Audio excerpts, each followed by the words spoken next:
In today's video, I will teach you how to add motion blur to images using Photopea. Let's get started.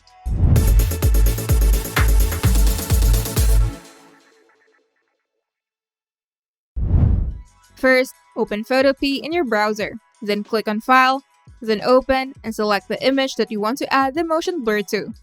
In the Layers panel, right-click on the image layer and choose Convert to Smart Object. This allows you to apply the blur non-destructively so you can adjust it later if needed. Now go to Filter, Blur, then Motion Blur.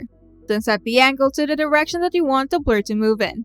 For example, if you want a horizontal motion blur, set the angle to 0. And for a vertical blur, set it to 90 degrees. Then adjust the distance to control the intensity of the blur. High values will make the blur more pronounced, simulating faster motion. You'll see a preview of the effect on your image as you adjust. And when you're satisfied, you can click OK. If you want to apply the motion blur to only part of your image, you can add a layer mask. With the Smart Object layer selected, click the Add Layer Mask icon at the bottom of the Layers panel. Then select the Brush tool and set it to a soft round brush. And make sure the Layer Mask thumbnail is selected. Then use black to hide parts of the blur effect and white to reveal it. This is useful for keeping parts of your image in focus while blurring the background or specific elements. Another optional step is refining your motion blur. If you want to tweak the motion blur settings, double-click on the motion blur under the Smart Filters in the Layers panel.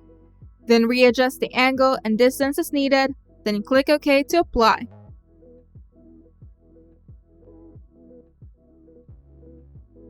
And once you're happy with the effect, go to File, then Export As, and save your image in your desired file format. And you're done. If you find this video helpful, make sure to leave a like and subscribe.